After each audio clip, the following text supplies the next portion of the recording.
The Batteries Included podcast is brought to you with United Chargers and their Grizzly range. The next generation of Grizzly is here. Meet the Grizzly Ultimate, the most powerful AC Level 2 charger for home use. With a maximum current of 80 amps, that's 19.2 kilowatts. Your vehicle could be charged up to twice as fast as a standard level 2 and up to 15 times faster than a level 1. And of course, it's Wi-Fi connected, so you can take control of your home charging, view stats, set a charging schedule, take part in demand response programs, and control your charger remotely. And that joins the lineup alongside the original Grizzly Classic. The Grizzly Duo, designed to charge two vehicles at the same time. The Grizzly Mini, a portable charging station. And the Grizzly Smart, a revolutionary smart EV charger. Those chargers can adjust the current from 16 amps up to 40 amps, that's 9.6 kilowatts. Plus, the Grizzly Ranger IP67 rated, built in Canada, and with the highest quality materials. You can order yours right now. Go to unitedchargers.com, that's unitedchargers.com. Hello and welcome to the Batteries Included podcast, August 16th, 2024. This is episode number 50. If you've not seen this in a couple of weeks' time, we're mixing up who speaks first, just to give Dom a bit of a break and he can run things behind the scenes and show the comments on screen that I would normally be doing on today's show. We'll be talking about the Polestar 3 beginning US production. Pininfarina debuts the Battista at Monterey Car Week, and Tom range tests the Lucid Air Grand Touring all night long, and of course much more. Joining us today is the main man, the altruistic Mr. Tom Malogany, senior editor at Inside EVs and host of the YouTube channel State of Charge, and today not in the State of Charge garage, as you'll see. We also have Dominic Yoni, longtime EV journalist and host of the YouTube channel Drive Electric with Dominic, and a very special guest joining us for the first time is Andrew Lambrecht. Andrew has written for Inside EVs, Business Insider, Forbes, Wheels and more, and he's currently a senior industrial engineering student at Clemson University. He just finished an internship this summer at Lucid Motors, so we can't wait to hear at least what he's allowed to tell us, the stuff that's allowed to leave the factory doors. Andrew, welcome along for the first time. Thank you so much. It's an honor to be here. I love watching the podcast and seeing you guys transition from Inside EVs. So really excited to talk.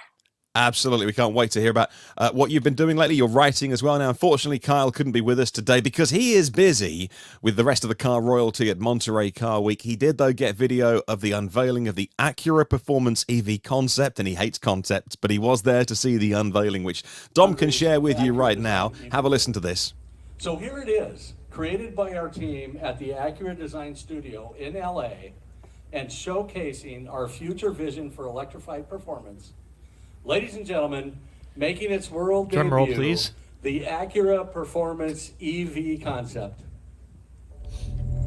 So if you're listening to the audio version of the podcast, there is a car underneath a black cloth and two promotional people there. We're still using pretty women to unveil cars by the look of it in the year 2024. Oh joy. But they are now whipping off the cover to see what looks like a slightly raised Lotus Emea. No, I'm being unkind. But there we go. That is the new white Acura Performance concept. They say that this is reflective of what will go into production in 2025 in Ohio. So, Dom, you've watched this a couple of times. You do love your concept cars, Dom. What are your thoughts on this? Some people were just saying they should have called the ZDX, whatever this is going to be called. Right now, they don't really have a name for it other than like EV, Acura Performance EV concept, which is, not a name really. But it's the first Acura electric that's going to be built on its own platform. So there's that. That's good. We're going to get into Tom's massive Lucid range test in a moment. But first of all, like I say, our special guest this week is Andrew Lambrecht, and we're looking forward to hearing about your experience at Lucid Motors and any insights that you are allowed to share. But first of all, before we get into that, you wrote an interesting piece critiquing the EV strategy of Hertz after selling your Tesla Model 3 and going through a period of renting different cars. So before we get into anything else, and I'm sure we'll put a link in the show notes to your LinkedIn article where they can read more about what you've been doing renting various EVs. What were your experiences, the highlights and lowlights? Sure, yeah. So after I moved out for the internship in the San Francisco Bay Area, I sold my car, and my idea was to buy a car out there. And I was actually looking at BMW i3 for a little bit, and with the EV tax credit, it was like around 15,000. It was like a 2020 as well, so 10,000 miles. It wasn't a bad deal. But then I just kept thinking like they run through tires really quickly. The tires are hard to find now since the car's discontinued, and it was just like I didn't know if it was going to be worth it, especially with the slower charging, because I my previous car was a Model 3 Standard Plus, so I was just like it would be kind of a downgrade in some ways, just with the range. I love the i3 though, so I kept thinking, and then I talked with my three roommates because we were all interning at Lucid, and I was like, hey, why don't we just split a rental car at Hertz, because none of us had a car, and we all wanted to explore California. So we were like, sure, let's do it. And so I did the manager's special EV, and it turned out to be I was thinking the worst option would be a Bolt EUV. It turns out it was a regular Bolt EV, which isn't a bad car by any means, but for four guys riding together, it's a little small, and especially with road trips with another friend, it's five people in a Bolt. It's a little cramped. But overall, it was a pretty smooth process to rent the car, and I was happy that Hertz had electric options, which is really cool. But there were some slight downgrades with the rental that I was a little unhappy with. Like, for instance, the car did not even come with an AC charger in it, which is kind of ridiculous because we were keeping this car for a long term, and to not have a level one charger where our Airbnb was, where we were staying, it wasn't that convenient. And so Lucid actually had level two charging at the office, but getting there, because at least my team got there a little bit later, so you'd have to get there pretty early to get a charger, and it wasn't super convenient. So I just brought this up with Hertz, and Hertz is like, you can swap this out for a car that does have a charger. And the car that did have a charger was a Subaru Solterra. Oh, I'm sorry to And hear that. yes. And so my parents came into the Bay over 4th of July, and I was like, we should go on a road trip down to Monterey in it. And this was the greatest opportunity for me to realize that manufacturer specs mean basically nothing. And you really have to read like 70-mile-per-hour range tests like Tom does, and charging curve tests like Kyle Connor does, and all this stuff, because it basically I never saw the car accept anything over 45 kilowatts on a DC fast charger. Wow. The range, whenever you turn on the AC in the Solterra, it just chops off your range by 40 miles, no matter if it's the AC on or just the fan. So you have really inaccurate range estimates. So the car could show 220 on a full charge, and then you put on the AC, literally just the fan, no air conditioning on, and your range is now 180 miles. And so you just don't get a good idea, because even if the AC is on, it'll show, or the air conditioning compressor. And so, yeah, that car was a mess. And so my parents, I was so excited to show them how good it was to road trip in an EV. And it actually was performed way worse than the Chevy Bolt. So we brought that back to Hertz, and we're like, this car is just like, you can't do a road trip in it. And then they switched us to a Kia EV6 for free. So we were paying Chevy Bolt price, got an EV6, and Wow. That's yes, that's quite an upgrade for the same money. Yes. for sure. And the EV6, that car is a beast. I love it. It was the rear wheel drive model, but we were able to drive down to Joshua Tree. So we put 1,100 miles on the car in 48 hours, which was pretty insane. Charges incredibly fast. It was absolutely worth it. And then that one actually didn't have a charging cable either, but I forgot to return the charging cable from the Solterra, so I was able to charge it fine. Then that dealt with a bunch of confusion at the end of the lease, but hopefully I won't get charged.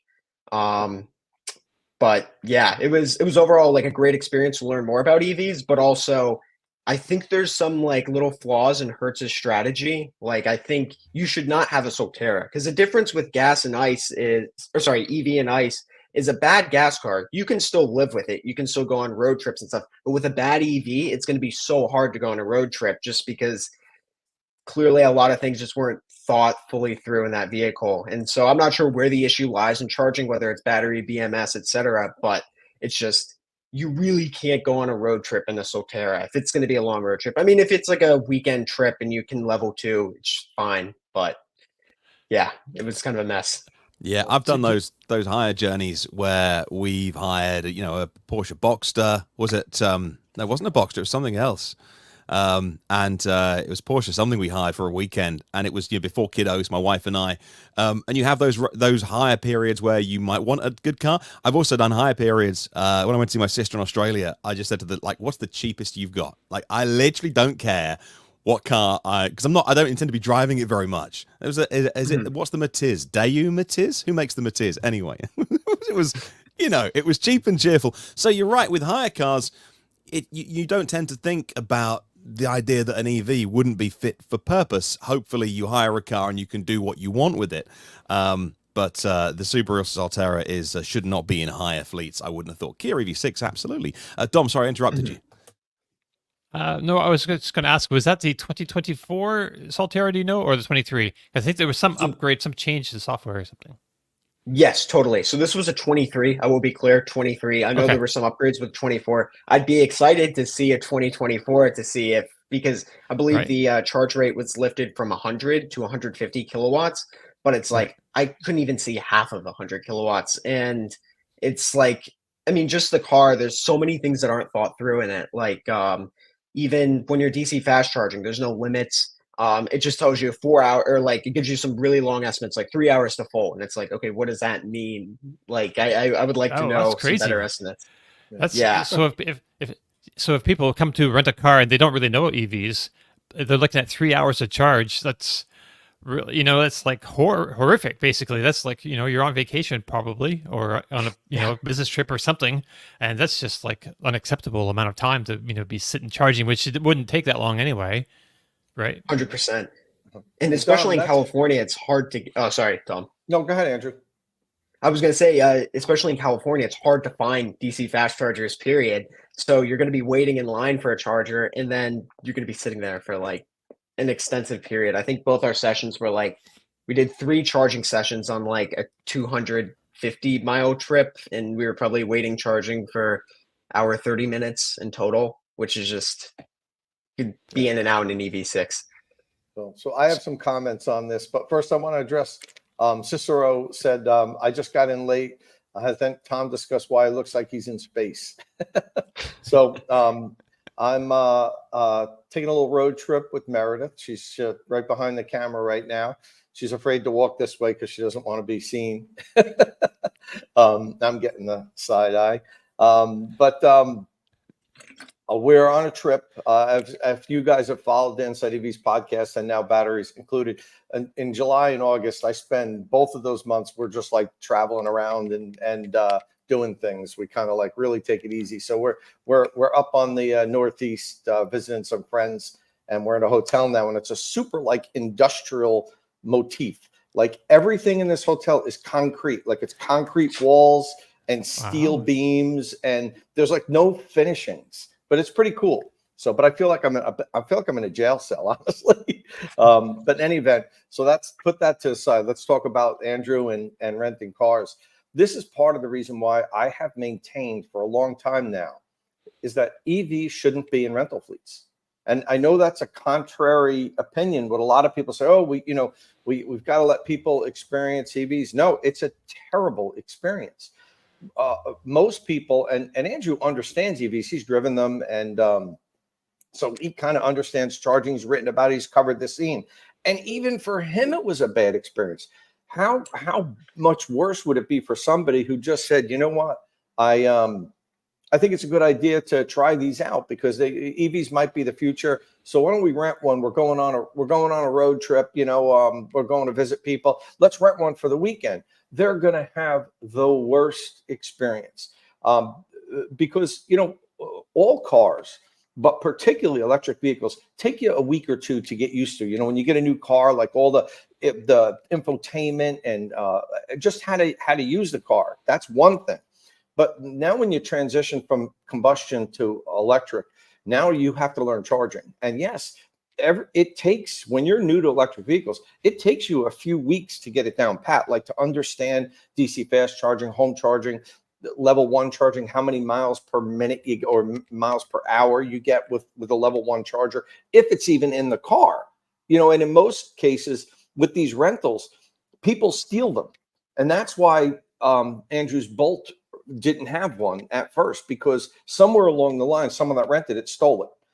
And look what he even did by mistake. He kept the one from one of his vehicles. And, you know, if he would have returned that vehicle without it, they wouldn't have said anything, right, Andrew? They weren't even expecting it. So now you've got another car without the Charger out there in the fleet. So honestly, I think it's the worst thing. I've had so many followers over the years tell me, you know, I flew somewhere and I said, you know, wouldn't it be a great idea? Let me try out these EVs. So I rented an EV. It ruined my whole trip. I couldn't find chargers. They were all full, or they were broken. Like they went up to a Chatamo station with a CCS car. It takes you a little while to understand all that. So now when you rent an EV, like if you're going on a road trip or something, you're already kind of a little stressed because you're in an unfamiliar environment. You have a time frame like where you have to get things done. You're not just at home, just, you know, living your life regularly. So you have these outside stresses, and now you're dealing with something that you don't understand. My cousins that live in Florida flew up to New Jersey once. That's got to be 6 years ago or so. And they rented an EV when they landed, because you always hear cousin Tommy talking about electric vehicles and how great they are. And on the first day they drove back and gave it back because like the range estimator, I forget what EV they rented, but you know, it says we've got 250 miles of range. He's like, I drove 40 miles and I lost 100 miles of range, you know, and it was in the winter and the car had been sitting, and, you know, all the things that you learn once you own the vehicles for a while. But to put somebody new who's never experienced that into that situation in an area where you're not familiar with, so you don't know where the chargers are and all this stuff, I think it's a terrible idea. I'm not a supporter of electric vehicles and rental fleets until we get to the point where most people understand how to drive them and how to charge them, and then that's great. You know, once you know EVs, you can deal with it. But nobody who's new to EVs should rent an EV like for a weekend because they're going somewhere. That they should not do that, in my opinion. Yeah, too long of a learning curve and too short of a time to actually learn the learning curve. And Andrew, like I said, you already have outside stresses. You're in an unfamiliar area. You don't know the roads, the streets. You don't know where the chargers are. Yes, you can look them up in apps and so forth. But honestly, I've had so many people over the years email me and tell me, you know, I'm done.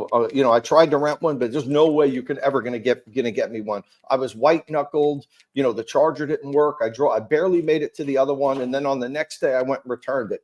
Keep these things. I don't want any part of it. And that's a terrible experience. Terrible experience. Oh, we got wow! Look at this, Mike Murphy, who actually is a follower of ours. I don't know if you guys know. Mike Murphy is got a big political correspondent and consultant. He consulted for so many of the Republican Schwarzenegger, a whole bunch of governors and everything. He's been in politics his whole life, and now he started the EV politics. I don't know if you guys saw the video I put out a few months ago. Thanks for the $49.99, Mike. But Mike is a Republican strategist, but he's also really hardcore EV guy. And he's trying to tear down the barriers to get more Republicans interested in electric vehicles. And he's you know, very frustrated over the fact that it seems to be politicized. So he started this movement called the EV Politics Project, and he's trying to get more you know, right-leaning folks interested in electric vehicles. And he's going to be doing a lot in the next coming months before the election. He's going to be working hard in some of the swing states, which, you know, so a lot of these states that are going to choose the election, really decide the election, they have a lot of EV jobs. Currently, factories are being built and so forth. So he's going to do a lot of work trying to, you know, show maybe some of the people that might be right-leaning, hey, these things are pretty good, and don't listen to all the FUD out there. And I'm not saying that the Republicans or people on the right don't like electric vehicles. A lot of them do, but a lot of them seem to discount them because they say, well, the left they're pushing these on us. So I don't want them. I think Mike's trying to work to undo the damage that's been done by the misconception that, you know, electric vehicles are for, you know, tofu eating, sandal wearing, tree hugging, you know, libs, which isn't the case. You know, there's nothing better for America than building a strong electric vehicle, you know, industry here using domestic fuel and local jobs. So I commend Mike with what he's doing with the EV Politics Project. And I'll probably do another video with him soon so we could talk about the progress that he's making. Yeah, it's a good time for a video like that for sure, right? Absolutely, it's on a lot of people's minds. The election coming up. I quoted Mike this week in one of my podcasts that I made because I did, heaven forbid, a Brit talking about American politics. I did a big section at the end of one of my EV News Daily podcasts about the current state of American politics following the Elon Musk / Trump lispy interviewee thing, which was, you know, if it is as much as some of the EV community may feel a little bit disenfranchised with Elon Musk's political views and whether he's spending $40 million on his own super PAC to support Trump or not. Has he effectively bought Trump's support for EVs? Or if not buying his support, then at least buying his silence? You know, there's lots of things that you can fight over at the election. I see that, you know, Trump was fighting on the price of groceries yesterday. And so, you know, that's in my view, better. You know, fight over inflation. Don't fight over EVs, because EVs shouldn't be a fight that, you know, to have. And I didn't get any pushback this time. Normally I get a few people saying, oh, you've lost me as a listener and I'm never listening to you again. How dare you? And I'm like, I'm just giving my opinion. But and also it's always a very stark thing to see how my US listeners on the podcast almost fear getting into politics, because it can tear families apart because the feelings are so strong, the emotions run so high. Mike's doing an amazing job there at the EV Politics Project, and so it's going to be a fascinating 100 days or so until your election, and that's the last I'll do on politics for a few weeks at least. But I think I mentioned it once. I think I got away with it. Let's talk a little bit about now, Tom. You mentioned in that last segment about white knuckling it as a rental car. You were white knuckling it in your Lucid Air Grand Touring range test, just released on YouTube. If you haven't seen that yet, make sure that you put that in your reminders feed or your watch list to do it straight after this podcast. If you're watching live, for our audio listeners, you can find Tom coming at you from the State of Charge garage every week with some brilliant videos, a lot of charging stuff, some range tests as well. And so look, we'll just go straight out there with the big numbers, which was the 2024 Lucid Air Grand Touring on the 19s, 516 mile EPA. Tom got 463.4. There's no point making people hang on for those numbers. We'll talk about that. 463. This is a 70 mile an hour range test. Tom was doing slightly over that because of the GPS, or on the in-car display to make sure it's GPS 70. Wasn't too windy. It was overnight. We'll get into that. So temperatures were dipping down. 4.2 miles per kilowatt hour. Crazy efficient. The Lucid's incredible. Almost 7 hours of driving. Tom, this is the very definition of you taking one for the team. There was so much that went into this. You had to drive overnight to miss rush hour. Probably spent a fortune on tolls. Can you just I don't want to give you any sort of post-traumatic stress disorder, but can you just relive that for the viewers and listeners this week, how it went? Sure. So first, I want to talk about the toll thing, because there's a funny story about that. So I do my range tests on the New Jersey Turnpike, which is a toll road, and a very expensive toll road at that. And I drive up and down the Turnpike, nearly top to bottom. And when I do a typical range test, like a car that goes, say, 280 miles, it probably cost me $45, $50 in tolls, because I'm getting off the highway, getting back on the highway. Every time I turn around, I pay a toll, and I drive long distances. So with this, it would be, maybe $100 in tolls, driving almost 500 miles. But the funny thing is, I forgot my Easy Pass, which is what you put on the windshield to pay the tolls. So as I get on the Turnpike, I look up and I'm like, oh, forgot my Easy Pass, right?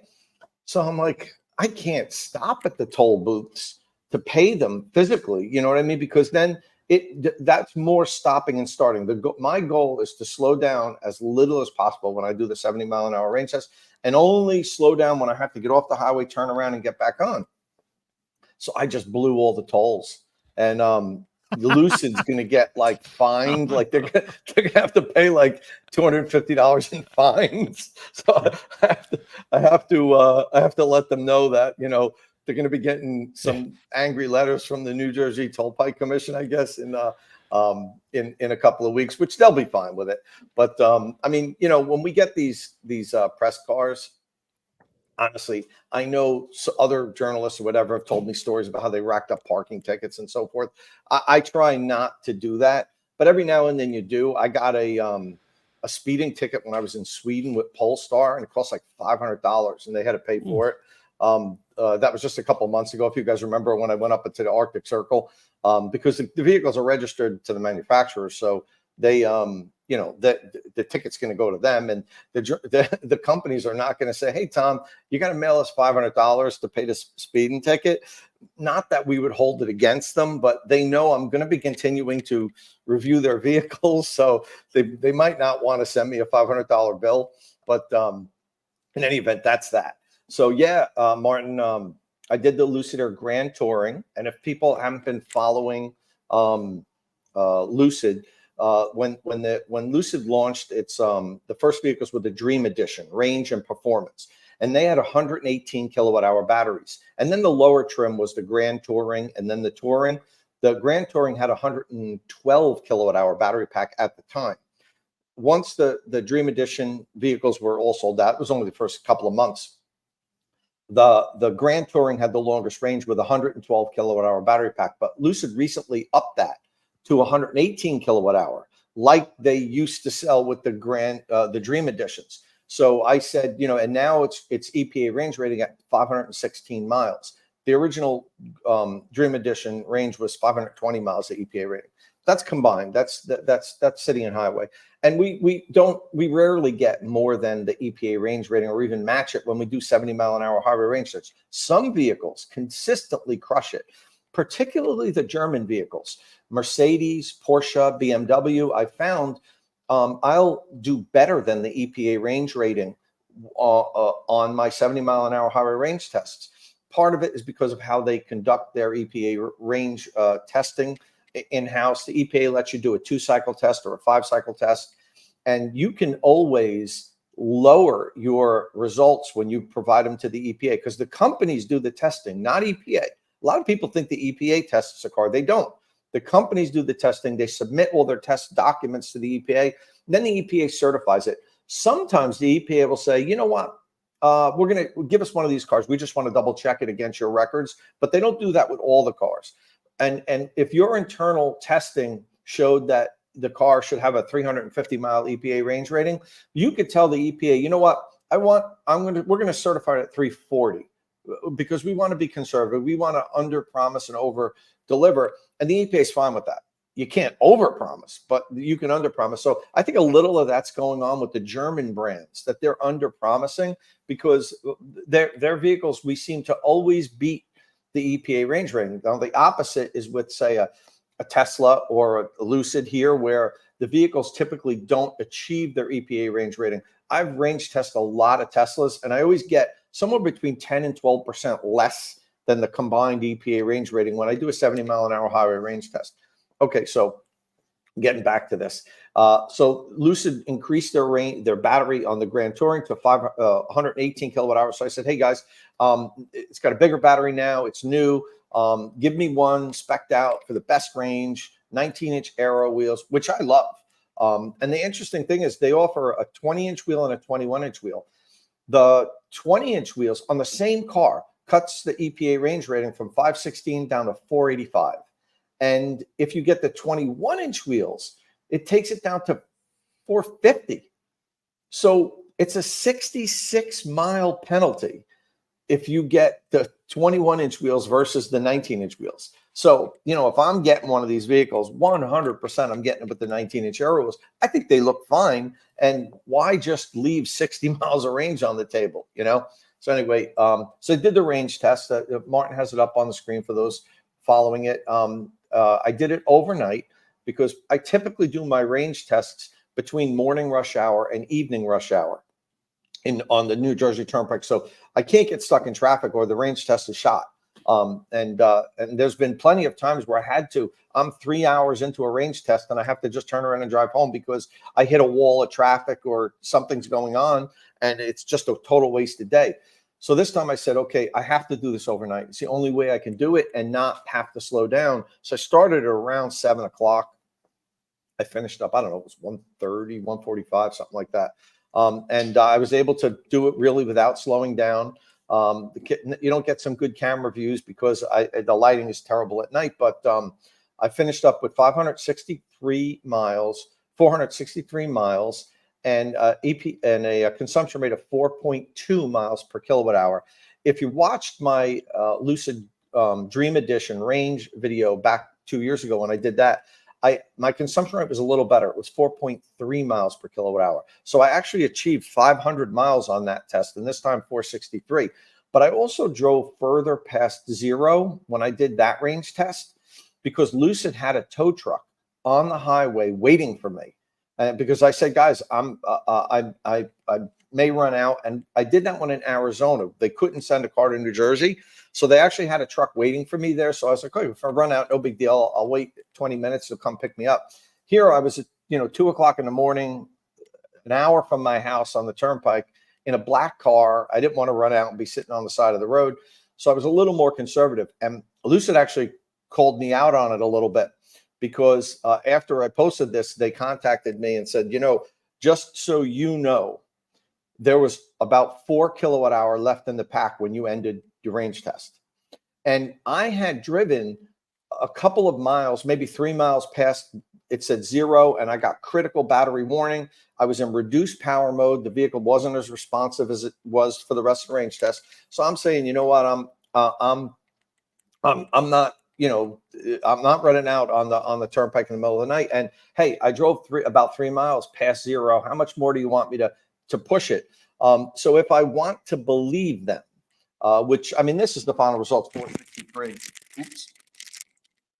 This is the final result, 463. But if I really want to believe them, this could have ended at 480. Because I would have probably had about 15 to 16 more miles if I really ran it until it stopped moving. So that's and if you look there, the kilowatt hour, the car showed me I only used 111 kilowatt hour, and the battery has a capacity of 118. So if I had 4 more, I would have finished up at 115. That seems about right because there's always a couple inaccessible kilowatt hour, and honestly, the total amount of kilowatt hour it's like a moving target. It depends on how the energy is used. Like if you really step on it, it actually you get less because you get more losses in heat, temperature, all that stuff. So I'm right in where it should have been with that, and I'm happy with that result. Lucid was surprised that I didn't get it a little bit further though, and they asked me if I wanted to. They actually asked me, would you like to redo it now that you know that you had some more juice? I said no. I said listen, this is my least favorite thing to do are these range tests because they're incredibly boring. And when you have a car like this that goes 7 hours driving by yourself in circles, it's trust me, if you guys have never done that, it's much worse than driving to a destination that's 7 hours away where scenery's changing. Maybe you're excited about getting to where you're going. When you're just driving circles up and down the road, it is brutally boring, and at 70 miles an hour, if I could, change speed and get and drive like, a little bit more spiritedly, it would be much different. When you set that cruise to 70 and just sit there like this for 7 hours, it's brutal, guys, believe me. So as much as I like sitting in Lucid vehicles, which I really, and I say this in the video, if you haven't watched the video, there's 2 vehicles that every time I drive them, I say to myself, why don't I own one of these? There's a lot of electric vehicles that I like, and there's a lot of them. I tell you, when we get new vehicles to drive, doing tests and so forth, I'm like, yeah, I could see myself getting one of these. But what I'm talking about is different. There's 2 vehicles that when I get in it, I say, I could afford one of these. Why do I not own one of these? And that's the Lucid Air and the Porsche Taycan. Those two vehicles are just, they just pull at my strings, man. They drive so well. And they're the only ones that, like, every time I get in it, I'm like surprised. Like, I can't believe I don't own one of these. So in terms of having 4 kilowatt hours left in the pack, I get that and I understand it. And you are very influential and you've got a great relationship with Lucid and all the gang there anyway. So, they're open to say that to you and you're open to say, I'm not doing it again. And, but in your video, you said like, the accelerator's really spongy. I think you were doing 28 miles an hour. The screen was certainly flashing red. In my view, that's the end of the range test. Now, whether you could have crawled along at 30 miles an hour and got 4 more kilowatt hours out, then you might have been able to. But I don't think, personally, that you should include that. Certainly not in a 70 mile an hour range test. It's a bit like the old Polestar that I got sitting on the side of that wall. You get below 10 or 8%. And the power limit starts to kick in quite considerably, almost dangerously once you're very low in the pack. And so I don't know if I buy Lucid's argument on that, Tom. I know they want the big number from you and the big review that we've all been waiting for, but I think you were right to do what you did. Yeah, I agree 100%. 70 miles an hour, 70 miles an hour.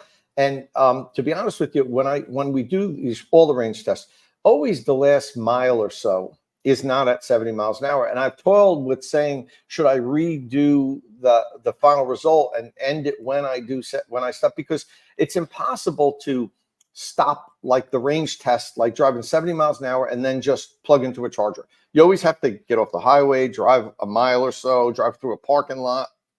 And I give the final reading at the charging station when I've driven 2 or 3 miles at a lower state of charge. But since the vehicle still went under its own power, I give it that extra couple of miles. I've seen other range tests where people will drive around for 10 miles at the end just to squeeze everything out at very low speeds. And I'm not saying that's right, that's wrong. I've toiled with your point there, Martin. Also, if we say 70 miles an hour, should we end it when we stop going 70 miles an hour? That's a good point to make. However you look at it, Lucid, it's amazing. It is a big battery, 118 kilowatt hours, but it's not a ginormous battery like Chevy, GM does with their Ultium packs. They put in 200 kilowatt hour packs and just, kill it with kilowatt hour. Lucid is, they have the efficiency down. It's amazing what they're doing. I can't wait till they get to the point where they're bringing out lower cost vehicles. And don't forget, with those vehicles are going to have even smaller batteries, so they'll weigh less and they'll be even more efficient. And Lucid will also have another year or two of working on efficiency. So, at the end of this decade, hopefully Lucid's still around. I could see them putting out a small, 250 mile range electric vehicle that gets, 5.5 miles per kilowatt hour in on the highway, because that's how laser focused they are on efficiency. And Andrew could probably contest to that. Every time I talk to all the people at Lucid, everything is about, oh yeah, we did this to improve, powertrain efficiency. We did this to improve the efficiency of the, heating and cooling system. Yeah, everything is just so focused on getting more out of less. Yeah, well, that's a good time to bring in Andrew, our special guest this week, who has just spent an internship at Lucid. Your man there, Peter Rawlinson, Andrew, talking a lot about efficiency and how it really excites him to get to. I think he's talked about the big number being 10 kilometers per kilowatt hour. That was the big number was 10, I think. That was in kilometers. But talking about how they're making small gains and efficiencies is perhaps not the sexiest of topics. It probably is for an engineer, actually, and for you guys and engineers and for people who like solving difficult engineering problems. It probably is a very sexy topic, but maybe that doesn't always capture imaginations as much as as we would like. When you were doing your internship, Andrew, obviously, they're so deep in the Gravity SUV project, and as much as you can tell us, I know a lot of it you might have seen and heard that you can't talk about. How much does efficiency run through the veins of Lucid that you experienced? Okay, yeah. So let me think. So I guess first off, I'm gonna be clear. My internship was in charging validation. So I was more on the software side, which I think was a little unfortunate in some ways because I kind of wanted to see more of like a holistic look at the company. But nonetheless, it was a really awesome opportunity. And so I was working primarily with AC and DC charging. We would mainly work on like interoperability and also efficiency. So that was one of the things with one of my projects. I was working on AC chargers and kind of just like benchmarking stuff like that with third parties, and that is the goal. So I presented a lot of my findings to the teams working with the Wonder Box, and they are very obsessed with efficiency to the point where small percentages can make a huge difference. Because if you're charging your car every single day, you really need high efficiency because in that entire year, that could be the difference of many kilowatt hours. I'm sure it depends so much on various factors. But yeah, as the company as a whole, efficiency is the primary goal. And it's really cool kind of seeing because Lucid brings in so many people from so many different companies. So a lot of the people there already have automotive experience, whether it's Tesla, Ford, just tons of various companies. And everyone there is like, efficiency is our goal. I remember we had a town hall with Peter Rawlinson, and one of the first questions he asked everyone was, if we shave off 1 pound on a Lucid Air, how much more range will it give us? And the answer is 253 feet. I got the closest answer at 250, so that was pretty cool. But yeah, that's it's just pervasive throughout the company. It's efficiency is the goal, and I think when you have efficiency as a goal, and then kind of, I guess, form follows function, you see a beautiful product. Because the Lucid Air is, I think it's a really good looking car, even though efficiency is the goal of that vehicle. So everything just kind of falls into place, and you end up with a car that has so much storage space, looks really good, and is actually a lot of fun to drive. So on the just quickly on your internship on charging validation, was that responding to customer feedback, or problem solving, or proactively looking for problems, or a mixture of both, or what was that? Yeah, so we would actually have to create problems, like try out like really interesting circumstances. So like what if you're charging on AC and then something happens with your app? Like you would actually like force an issue to happen. Like when we would go to like DC fast chargers, we would pull that red button that says stop the charging session just to see what would happen. And especially at like some smaller charging networks that people aren't really familiar with, like EV Gateway is one of them. Like it's a very small charging network, and we would just like test the interoperability and stuff like that with all the chargers.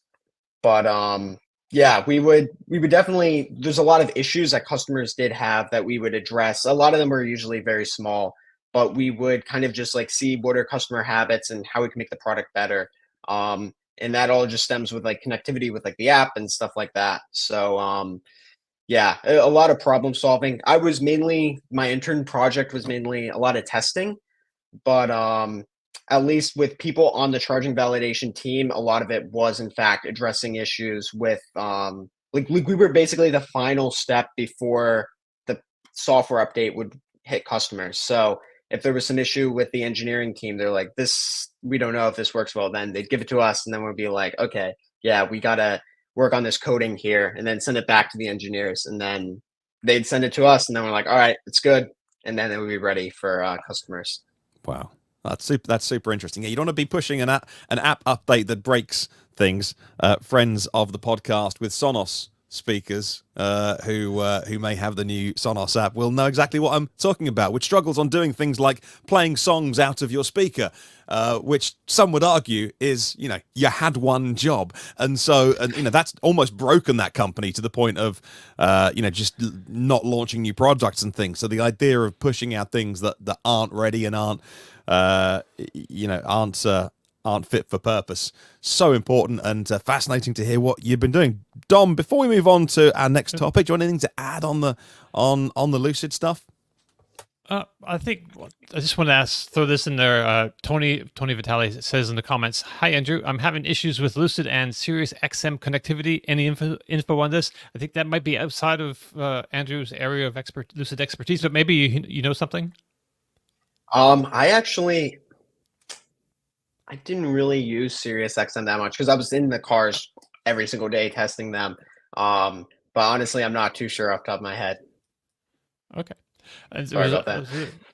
That's okay. There was another comment in here too. Oh, yeah. EVKX was saying, is there a risk that super efficient cars make owners less happy in bad conditions because in percent it will hit the range more? I think that's true. Because if you are more efficient, you're going to get a loss in colder weather and everything. So I think, yeah, there probably is definitely some metric to that, because I could see you get your Lucid Air that now does 5 miles per kilowatt hour. Now you're in the snow. You're going to get a pretty big hit. So yeah, that would be interesting. I would still, yeah, that's interesting for sure. And then I also have to point out EVKX. I love their charge curves. They do a great job on that on their website. Right on. Yeah. Okay. Well, I just want to mention we talked about Lucid Air quite a bit on the battery bargains, our last battery bargains show that we did on stream on Wednesday mornings, and there's some like incredible deals out there. And someone was sharing this with me this morning as well, that Lucid is now offering Air models with demo cars starting at under $57,000, which is kind of crazy. So I just want to throw that out there since we're talking about Lucid, and kind of hype after doing the research for that battery bargains. It's like, man, these are pretty nice. I really need to get inside. I still haven't been inside one. I've seen one in person and like realized I think they look so much better in person than they do like on the screen. But yeah. Well, Tom, I love one of the shorts that you made this week. It's really hard to do everything you need to do in like 60 seconds, but you did show off this new toy that you've got in the State of Charge garage, which is the what's it called, RangeXchange 40 amp bidirectional cable. Can you just explain what this is? Because it wasn't a full video that you put out, but it was a really good teaser of how it might get you out of, or a friend of yours out of, a problem if you need to charge another car from a Lucid. Yeah, so I will have a full video coming up early this week on this. So it's really good. If you've been following Lucid, ever since they announced that they were going to, the Air, and they gave the specs, they said you'd be able to charge other EVs from it, directly charge port to charge port. There's a picture of it we have up on the screen, and they call it the RangeXchange. This is, it's been promised for a while now. I've been pinging Lucid every couple of months saying, hey, is this thing ready? You got to send me one. So I believe I'm the first person to actually get it and really test it. I could be wrong. Maybe somebody else had one, but I think I'm the first person to actually have it and test it. I still have it at my house, and it will work with other electric vehicles that do like vehicle to load. And Lucid came up with a great solution for this, which I don't think was their first initial plan, because I saw an early model of this RangeXchange system, and it looked different than what the end product is now. So basically what it is now, Lucid has their mobile charger that used to come standard with all Lucid vehicles. It's a dual voltage, 120 volt, 240 volt portable EVSE, really nice and compact. It's a great unit, but now it's no longer standard with the vehicles, because now it's their V2 version of it, and now it has the vehicle to vehicle capability. So it's a more expensive unit, I guess, to produce. I think they should still give it to you with the cars, but hey, I'm not running things over there. I'm not looking at their balance sheet. But now you have to buy it, and it's $650. It's not inexpensive. And if you want, and that's just for the charging cable. If you then want the RangeXchange adapter, that's $175, and that's a separate adapter. So, for anybody who's used dual voltage portable EVSE, you've got the unit and a long cable with the J1772 to plug in. And then on the other end, you'll have two adapters, either a NEMA 1450 for 240 volt charging, or a NEMA 515 or 520 for 120 volt charging. You just pull them out and plug the adapters in, you plug it into the wall. So and that's how you would use this system. But then if you buy the RangeXchange adapter, instead of plugging in a plug on the other end, you plug in this. It's basically another J1772 on a 1-foot dongle. So now you've got two J1772 plugs. You plug the one into your Lucid and then the other one into an electric vehicle, and it delivers 9.6 kilowatts, a full 40 amps, which is, a lot of power. You look at some of the Hyundai and Kia vehicles that can offload power. I think the most that they can deliver is like 1.6 or 1.7 kilowatts, which would work. You'd plug their adapter and then plug the plug into their adapter like a regular, and you'd be charging level 1. It's very slow charging. This thing pumps the kilowatt hour into the vehicle that you're delivering to. I did it on my Chevy Equinox EV just to test it. I ran it for 2 hours and it delivered 19 kilowatt hour to my Equinox in 2 hours. So in a half an hour of charging, you can give a typical EV 12 to 18 miles of range. So, it's not like you're sitting on the side of the road. If another electric vehicle needed to be, say, little boost to get to a charging station, you won't be sitting there for 5 hours. You wouldn't, if that was that long, you almost wouldn't want to help the person because, if you have to sit there and wait 3 hours before they can make it to a charging station, you tell me, what, just call a tow truck. I got to go somewhere. But if it's a 20-minute wait to move, now I know this doesn't happen that often. There's not EVs riddled on the side of highways because they ran out. But there are instances where somebody could use a boost, and the thing worked fantastic. You can even set in the Lucid where the low point of your battery, so it doesn't drain your battery. You could say, look, shut off when I hit 50% state of charge or whatever. And the system will shut off. So really cool system. I'm going to have a full review up on it. And I may have even found a stranded Tesla on a highway somewhere to rescue in the video. So, but you'll have to wait till that video comes out. Well, we look forward to that. All right. Well, listen, talking about vehicle to load, vehicle to grid, not that this is, but vehicle to home and all those kind of things. The new Polestar 3 is confirmed to come with vehicle to grid. In fact, some big vehicle to grid projects happening in Sweden right now. That is baked in as part of the platform. It's called SPA2 platform that and the Volvo EX90 are both based on. But the Polestar 3 is now being made in the United States. The tariff on Chinese-built EVs would have just gone into effect and hit Polestar. So it starts at $73,000. About every third vehicle coming down the assembly line at the Berkeley County plant right now is a Polestar 3. The plan is to sell 50% of Polestar 3s in the US, with the other half exported to other countries. The first Polestar 3 manufactured should be available for sale as soon as next month. Now, the CEO, Thomas Ingenlath, said, and I quote, "The Polestar 3 is, I call it the core, the heart of the company. It represents that premium, tech-savvy premium product." End quote. They'll add 20 stores to the US by the end of 2025. So they're making that the Volvo factory there. Dom, I know you've been looking at this story this week. What are your thoughts on the Polestar 3? Obviously dodging those China tariffs before they were due to kick in. Yeah, those China tariffs. So we have a 100% tariff. I think maybe on top of the existing tariff that was there, right? I believe. Anyway, a huge tariff on Chinese EVs or electric vehicles made in China, and the Polestar 3 was one of those. The tariff goes into it was supposed to go into effect at the first of this month, August, but there was some delay of a couple weeks, so I believe it should be in effect now. I couldn't find any confirmation of that last night. I was looking around, but yeah, with production it's just starting now. Polestar has managed to avoid all those sort of complications with this product, and now we're going to have a nice domestic supply of Polestar 3s, and like 50% of the Polestar 3s made in this factory will be sold in the US, they think, and then the rest will be for export to Europe. And I showed some pictures of the factory there. It's not a very modern looking factory. It looks pretty traditional, Yeah, but it should be interesting for the Polestar brand. They're kind of I wouldn't say struggling but they've had like was just a single product for so long. It's really hard to get a company off the ground with one model. So now they're going to have the Polestar 2, which Martin, you own one of those. And the new ones have improved quite a bit for 2024. And now they'll have the Polestar 3, which, we talked about 3 weeks ago. Kyle drove it, loved it. It was like really, really praising that vehicle. So I think it's going to be pretty awesome. And then they're going to have the Polestar 4 coming out as well this year. And that's a little bit lower cost one. That's the one with you can't see out the rear window. It has a camera instead of a rear window.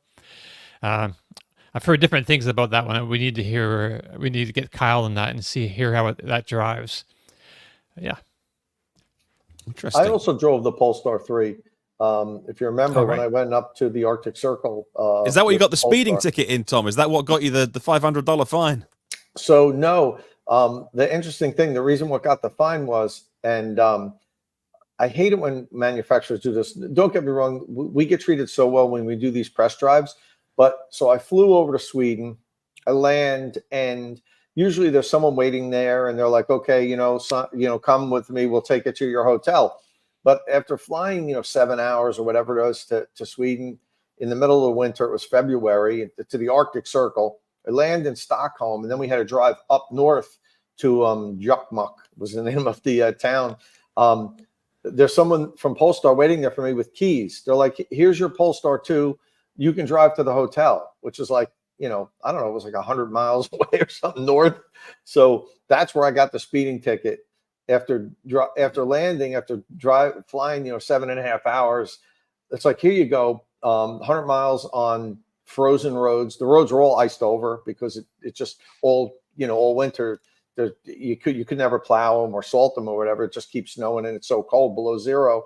So it was like, I just wanted to get to the hotel, and I wasn't familiar with the road signs or whatever. So I actually got it in a Polestar 2 because that's the vehicle they gave us to drive up there. The 3s weren't road legal at the time yet. But I did drive the 3s on ice, even at like 140 miles an hour on a frozen lake with studded tires. And man, did that vehicle drive fantastically. I echo what Kyle said about it. What a wonderful driving vehicle. I just concerned about the price. They're in a tough segment, and then they're going to get hit with another vehicle really soon, in like 5 months or whatever. The Lucid Gravity is coming out, which is going to be direct competition for that. And I've sat in the Gravity, haven't driven it yet, but looks to be a really good vehicle, super efficient, like the Air. The most efficient SUV out there, longest range. It's going to go, I think the EPA is going to be like 455 or something like that on it. So, you stack that up to a Gravity, the Polestar 3, with very similar price points. And, and then you factor in the current competition. The Polestar 3, for as great of a vehicle it has really tough competition. And there's still some brand identity issues in the US with Polestar. There's still kind of, people are never heard of them, or they're confused. It's just a Volvo brand. Not that Lucid has great brand identity yet, but Polestar seems to be a little in that area where, you're following the industry, so you know what Polestar is. And if you don't, it's like, well, what is this? So that hurts people. A lot of people have brand loyalty and just want to at least know the company's going to be around. And I think that all that's going to contribute with the high price to this is going to be a tough vehicle to sell in the US, even though it's a great vehicle. 111 kilowatt hour battery in this.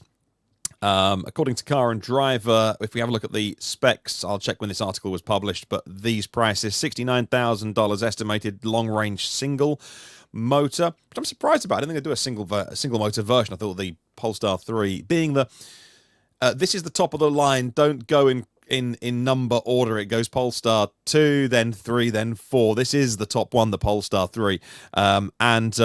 I thought that'll be dual motor. That's 70 grand, 75 for the long range dual motor, and a bit less range on the dual motor performance at $81,000. They've been making this in Chengdu in China since February, and now making it in the US. Very important to avoid those tariffs. Speaking of which, If you, like us, can get sometimes slightly confused about the what the tariffs mean, what it means for the kind of vehicles which will be on sale where you are watching or listening to this from around the world, whether you'll even be able to get certain cars. And as we saw with the news this week, Human Horizons, the company behind the Hi-Fi, H-I-P-H-I, the X, which is the big Model X competitor, and then the Y, going into bankruptcy. Would you risk buying one? Because even by Chinese standards, they're very, very expensive cars, these Hi-Fi vehicles. They're looking for a rescue package, might not happen. And so would you buy a Chinese car? Wondering about the support, at least with Polestar, it is effectively a Volvo, and they're not going anywhere, and they're backed by a ton, billions and billions of investment. But if you, like us, can sometimes get a bit confused about the whole China situation, Dom, we have a very special edition of this podcast coming, we think, next week. Can you tell us more yet? Yeah, I think Monday morning, if I can get everything all tied up together, I think we're going to stream or publish a standalone episode we did with a couple China EV experts from the EV and More podcast. It's Tule. He runs the Sino Insights consultancy, and his colleague Lei Sheng. Right, and they were great. This was a great episode. Tom and I did it together, and just a lot of insight. Those guys really know what's going on over in China. We didn't get into the hi-fi thing so much, but we did talk about which Chinese brands that we should kind of keep an eye on. Because a lot of them are coming to your neck of the woods over there in the UK and in Europe. Over here, it's going to be a little more difficult to get through. But yeah, look, that's going to be a great discussion. I think a lot of people will really like that. And as an aside, I've been invited to go back to China in like 2 weeks. I have to decide like within the next couple of days if I'm going. I haven't been there since COVID. I was there when COVID broke out in December and January, back when it first started. There's an auto show coming up in a couple of weeks, and I've been invited to go to it and drive a new 7-seat SUV that's a plug-in hybrid, which doesn't excite me, but it does have like a 65 kilowatt hour battery pack or something like that, 62 or 65 kilowatt hour. So it goes over 100 miles before the tiny little range extender engine will turn on and recharge the batteries. So it's interesting. It's almost kind of like an i3 concept where it's really primarily an electric vehicle. People would very rarely use the range extender. So I have to decide if I want to go over. The company's called ROX Motors, ROX Motors. It's got a new, it's a new company. So I have to, this is the first I'm telling you guys, because I just got invited this week. The Chinese brands do this to you. It's maddening. They call you up or they email you and they're like, oh, do you want to come next week? And I'm like, no, this isn't how it works. You let us know a month and a half in advance, so we put you in the schedule, and we work our life around making a long trip to China. But they all do the XPeng, NIO. They all do the same thing. I don't think I've ever been invited more than 3 weeks in advance, which is like crazy. When we do the other press drives from the established brands, like they give us fair warning that, hey, we're going to be inviting you somewhere in a month or so you might want to block out these dates. So we'll see. I may miss a show being over in China. I'll let you guys know. I have to decide like by Monday if I want to go. Teresa Weir, thank you so much. I can't figure out how to support the show without a giant sticker, but thank you. No, Teresa, thank you. That's really kind. Really, really kind.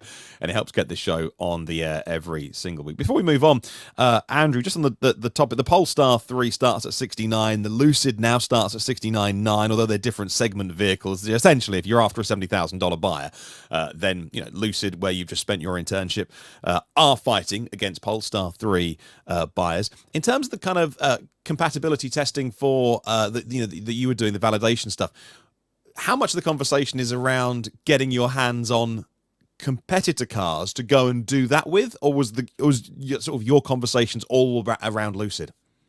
Sure. Yeah. So most of my conversations were about Lucid. I know the previous intern last summer did a lot of like validation because like that is just every automaker does tons of validation. So we have vehicles that we test with to see their charging capabilities. I think a big one though, especially with as there's going to be the transition to NACS, the big compatibility issue now is boost charging with 800-volt EVs and 400-volt chargers. So all I'll say is that's going to be a big area in the So it has to be. It absolutely has to. Because and it's definitely going to be a big area because especially when you have access to superchargers, 480 volts, you got to be able to charge quickly. Because right now, like if you get a base Taycan, or base 2024 Taycan of the 2025, it's 50 kilowatts. You have to pay extra to do 150 kilowatts. And same thing with Lucid Air right now is 50 kilowatts on a Tesla supercharger. And so when you have an NACS port, people are going to go to superchargers. So you definitely need to improve on that to have a really quick charging time, because I've done some boost charging tests and it's very interesting. And I know Lucid is working diligently on that for the Gravity. So that's going to be really exciting when you're going to see good speeds. I'll just say that. Absolutely, and those high voltage platforms, it's all going to open up soon. We can't wait. Now, this is the bit of the show where if Kyle was on and not on Monterey Car Week, he would just give Dom hell for putting the next car in the thumbnail, because we've done an hour and 5 minutes in of this podcast now, and a lot of it's been about Lucid. But Dom went with this week because this is the Pininfarina Batista Targa America. It's on the thumbnail because, well, let's face it, it's beautiful. And if you could get one, you'd probably say yes if you were offered one of these. But you won't be, because it's coach built, it's one-off, so you can't buy this. It's commissioned by a customer who already owns a Battista. Took a year to make from conception. Kyle would say this is the most pointless thing to put in the thumbnail, and Dom would say, I don't care, it's gorgeous. It's based on a Rimac Nevera with almost 2,000 horsepower. So there you go, Dom. I'll let you take this one away. It debuted at Monterey Car Week this week, and you're showing us some pictures right now. And I agree with you. It is very beautiful, and it makes a beautiful thumbnail for our YouTube video. Yeah, well, I mean, I like to put something more, accessible in the thumbnails, really. But it kind of was like the main. It was this or the Polestar 3. So yeah, I couldn't. And if you Polestar, the media pictures, it was really hard to find one that really works really well, that we haven't used before. So here we go. But we don't have to talk about it for too long. It's it's like you said, 2.2 million to start. And this one is probably, I don't know how much more than that, but I wouldn't be surprised if it was like $3 million, because it's like handmade and chopping off a roof off of because that's the Navara is a monocoque kind of carbon fiber chassis, so taking the top off is kind of a big deal. Definitely not easy, but it's really these cars are really. I just like to see them because they just I think they kind of promote the idea that electric vehicles can be these exotics as well. They don't have all the drama of the noise and the experience and the vibrations as much. I mean, I'd like to think they could sort of hold their own, but I think lots of people would disagree with that as well, that they don't. But just put a bow on this, Pininfarina also had this other car here.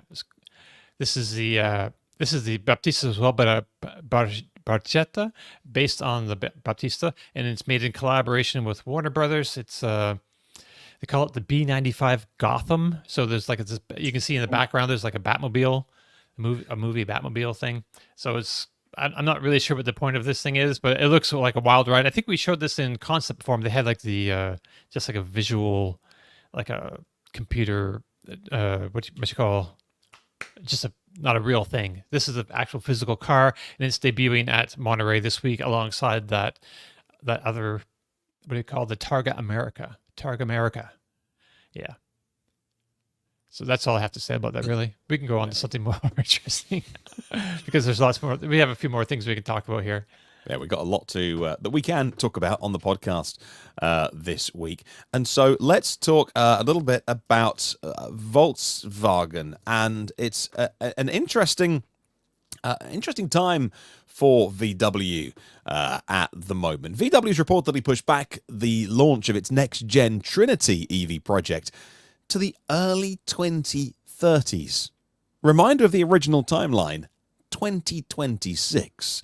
So instead, it will use the MEB platform and PPE longer and get more out of their investment, and MEB will be upgraded to the MEB Plus, that's 2026. PPE upgraded within the next 3 years to use the software architecture developed by Rivian. That's the other curveball that was thrown in. You see these companies that are doing their bringing software innovation, the likes of Lucid. Talked a lot about Lucid this week, and obviously with Andrew on, but Rivian as well. That Volkswagen deal, we know that the Rivian software is already in VW Mules, if that's the right word to use, but they're putting their software already in Volkswagens and testing those vehicles out. Trinity was supposed to be the first vehicle on the SSP. So Trinity is not the name of a car or a vehicle, but it was supposed to be the first vehicle on the SSP, Scalable Systems Platform. Now, the ID Golf is expected to be the first vehicle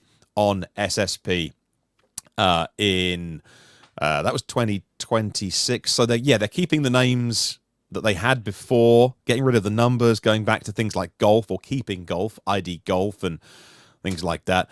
Upgrading the VW ID4 not only this year, big improvement, 2024 model year, for the Chattanooga ones and all around the world as well, but also MEB Plus will be used for VW ID4. And all the time, Tom, we've talked about this with the ID Buzz. All the time, we look around at what VW actually has on sale in the United States, and maybe even in North America. I'm not sure on Canada and Mexico and what have you, but we know the ID7 is paused indefinitely. I believe that was the phrase they used, or one of those kind of corporate phrases of, it's not cancelled, ID7 paused indefinitely.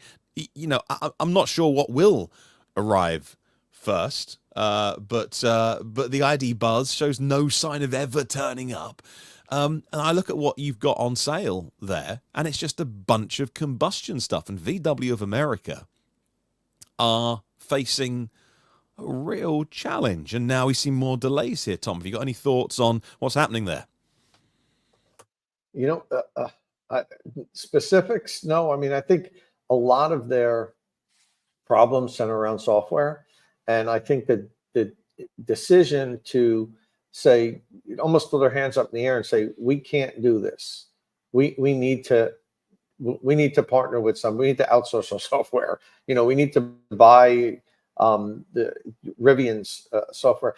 I think that probably is a good decision at this point, but it also initially is going to cause a lot of problems and delays, because it's not like they can just incorporate that into their vehicles. They had vehicles that they were planning on to use carry-on, and it's not a matter of just swapping this. So I think the decision to say, okay, we're gonna make this huge investment in Rivian. They seem to have this software thing nailed. I think that just reset all the timelines now, because it's not a 6-month project of just incorporating that into their new vehicles. We've been talking about this for years, guys, on the show, about this transition, how painful it's going to be for legacy brands. And it's not just a matter of, making battery electric vehicles. The software integration and the autonomous driving features, the things that people want, connected cars, it's like those are the things that the legacy brands just don't do. And they affect the whole vehicle. So I think, I think a lot of people underestimated how painful this period is going to be. And it's going to be extremely painful for all the OEMs. And that's why, we've said from the onset that there's going to be surprises in this industry. Some of the titans are going to fall in the next decade, or 10 to 15 years. You would think, just a few years ago, it would be unheard of to say, a Toyota isn't going to be, a market leader or a relevant company in 10 or 15 years. Well, look at what Toyota did with the BZ4X, which is the Solterra. We're just talking about the Solterra. That's a Toyota. If that's what they're going to do with electrification and charging, let alone self-driving features, connected car issues, then yeah, the largest auto manufacturer in the world just a couple of years ago could be irrelevant in 10 or 15 years if they don't manage this transition well. And this is a Volkswagen managing the transition, with these delays and realizing all of our timelines are wrong. We underestimated how difficult it was going to be to develop software in-house, to be more vertically integrated. This is a painful period. Look at Ford. They're kind of in a bit of a turmoil or a transitional issue problem now. They went with a certain timeline on their vehicles. They went with this. We're going to take on the dealership model. We've come up with a unique way to sell vehicles direct with no haggle pricing. They got beaten down. They had to pull back on that. The dealers were beating them down even further, forcing them to sell electric vehicles. They had to remove that where you're not buying a Model E franchise or being a Model E dealer. And they walked all their timelines back. Yeah, we're going to do a little more PHEVs. Now, Jim Farley, who I have tremendous respect for, is saying Americans are going to need to learn to drive smaller cars. The tail doesn't wag the dog, Jim. This is going to be a bloodbath, guys. I would love to be able to just jump 10 years in the future and see what's going on. Maybe 12 years. It might take a little bit longer than that. But this transition isn't just a matter of slapping, electric motors and a controller and batteries in a car and calling it a day. These companies have to reinvent their entire process. Some of these new Chinese companies, and Dominic mentioned before, we did an interview, which we're going to put up next week with some Chinese auto industry experts. They're telling us how some of these Chinese companies are going from paper to pavement in 18 months with a new vehicle. The existing legacy brands, I'm telling you right now, cannot do that. It's not even a matter. They're trying to compress their gestation period to 3 years because they used to have 5 to 7 years from paper to pavement. And now they're trying to crush that down and get this all done in 3 years. These Chinese companies are doing it in 18 months. They can't compete with that. So, I mean, this is, I know I've said bloodbath a few times. It's very appropriate for what we're going to see in the course of the next 10 years. And this is, to your question, Martin, this is Volkswagen realizing we had no idea how difficult this transition was going to be. See, and they're doing the opposite of what they're doing in China. Basically, they're stretching out the time period. They can, they're using the MEB platform and the PPE platform that's underneath the Porsche Macan. They're going to stretch out the period of time where they can use that rather than, start afresh or have, I don't know, just new platform, new product. And they're looking at, such a long timeline. This whole story was very confusing. There's so much going on with this thing. It's really hard to pin down exactly what the strategy is here, except, to delay a little bit and, hopefully the MEB Plus product will be good enough for the ID4 in 2026. They have some good stuff coming, but go ahead. There's partnerships as well that start to impact things as well, like the Rivian partnership with Volkswagen, the XPeng investment they've made for China to try and get the China story back on track there by getting in bed with one of the big names in China. And of course, here in Europe, we have the Explorer, Capri, VW and Ford in bed together. The new VW the Transporter is based on the Ford Transit. I think that technology flow is going in the other direction. I think that's the Transporter is based on. There'll be a FEV and a BEV version of that as well, based on the new Ford Transit. So, knowledge going in the other direction. And, both the Transit and the VW will be, very true to their lineage, but based on the same, technology from Ford there. And so, working with partnerships and hoping that you don't get awfully left behind by how fast the world is moving. And all the time, because that Handelsblatt report from Germany pointing out, well, Volkswagen's going to slow down because of the lack of interest in EVs. And yet the numbers on a global scale just don't support that. China just hit a 50% last month. China hit 50% of new vehicle registrations were new energy vehicles, which includes anything with a plug socket on the side of. And although it seems a very small amount, the UK used market just doubled year on year in terms of how many EVs. Now, I think it's gone from like 1.5 to 3% of the used market, but the used EV market in the UK is over 80% of the car business here. We all get really tied up in new car sales and things like that, but all of the action, all of the money, all of the trading, all of the cars that people buy is the used car market, and that's flying here in the UK. So all the numbers are pointing towards what is this EV disaster story that we keep being told. So it is super interesting.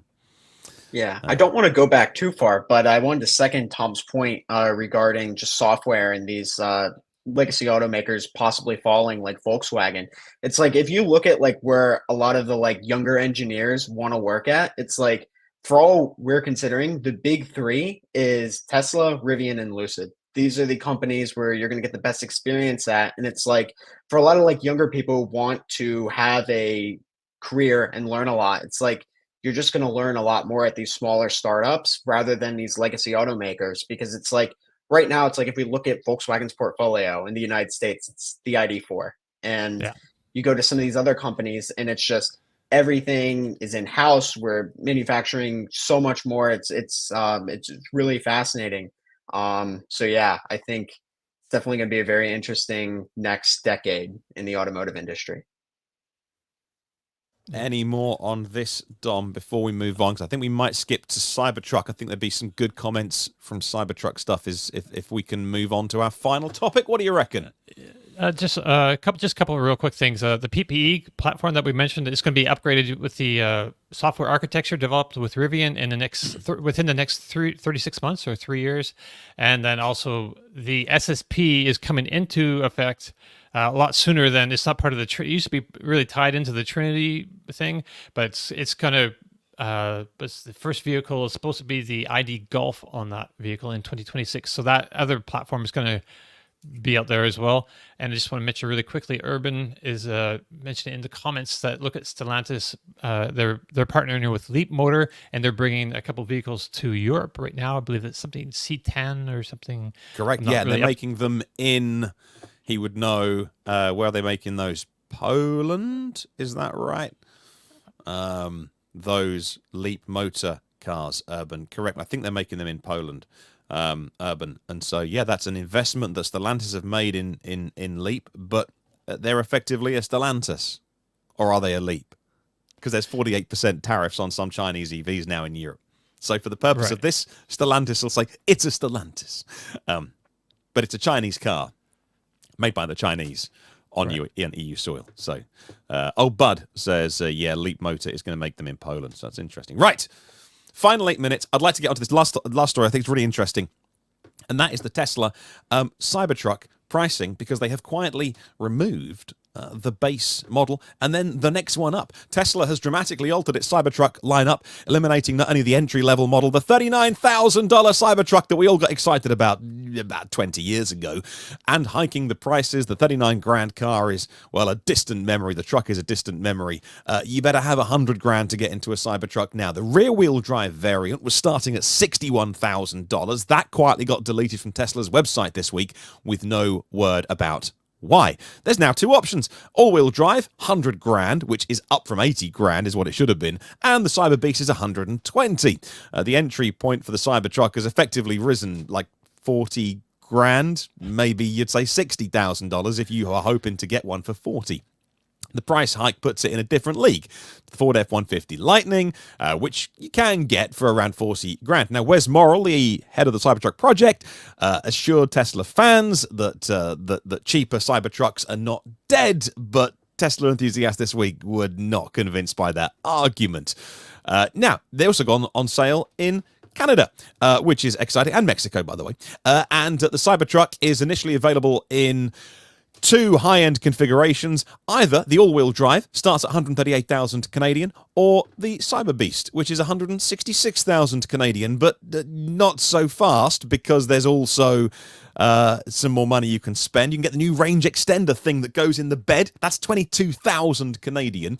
And hold on as well, because there's also things like extra fees. That would be the federal luxury tax. Like the Cyber Beast faces like $16,500 in additional charges, like the luxury tax and other things as well. So yeah, get a couple of $100,000 out for a Cybertruck in Canada. And a lot of the problem this week, Dom, I'll ask you first, was over people saying, well, where's the $39,000 Cybertruck? Well, that's valid. I do understand that. But Right. would Tesla, rather than saying publicly, no, we will do cheaper versions, would they be better off saying, this is a premium vehicle? Like, the new, what is it, GMC Sierra Denali Right. Edition 1? We don't get that vehicle here, obviously, so I'm just saying a bunch of words in a random order and hoping it's correct. Like, there's no need for that to be a $39,000 vehicle. They're just going to go, hey, this is an expensive car. So would Tesla just be better off being like, hey, the million people who thought you'd get a cheap one sucks, but this is a premium vehicle? Or like, how should Tesla play this? Because it's now 100,000 base model, $100,000. Man, that's a good question. That's a very good question, because I don't know. I mean, originally I would have probably pitched it as a Halo product or something, but it was pitched as a $40,000 thing, and that's not happening. And it looks like the $61,000, whatever it is now, is not happening, at least for now. I think the Inside EV's headline on that was a little bit harsh. The $61,000 Tesla Cybertruck is dead. Here's why. It's not dead. It's just pining. It's pining for the fjords. You're so nice. It could come back, but who knows for sure? Or maybe they're taking this premium vehicle idea and just because you're going to get more margin on a higher price vehicle as well. So and right now Tesla needs all the margin it can get, since it's chopped the prices on its other vehicles so much. Yeah, I'm not really sure what's going on with the Cybertruck. I think their orders, their backlog has kind of disappeared, or yeah, but then they're raising prices. So I guess they have enough orders for a while, because if not, they'd be dropping this. But I'm still confused. How the Cyber Beast, because I thought the Foundation series of the Cyber Beast had the extra 20,000 tacked onto it, but now it's so what happens when they finish with the Foundation series? Is that price going to stay the same?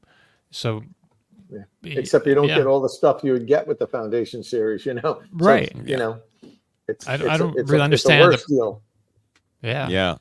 Andrew, our special guest this week, you are a student of industrial engineering. What did you think when you saw the Cybertruck initially, and all that range and all that, that goodness for $39,000, which is, it is part of Tesla's playbook. And they did deliver the $35,000 Tesla Model 3 if you went in store and stood on one leg and gave them a secret handshake. But they did deliver it just about. But have they bitten off such a, thinking about how it's constructed, thinking about ether loop and thinking about 48-volt systems, have they bitten off a really big engineering project here that's just taking them a little bit longer, or how do you read it?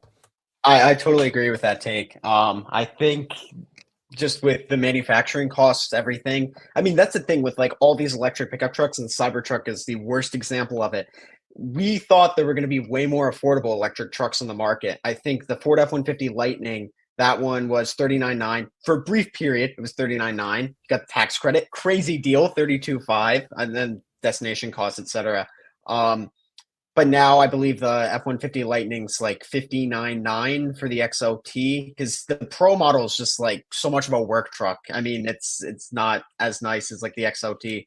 And I forgot that's like $55,000 or whatever. But point is, it's not $40,000.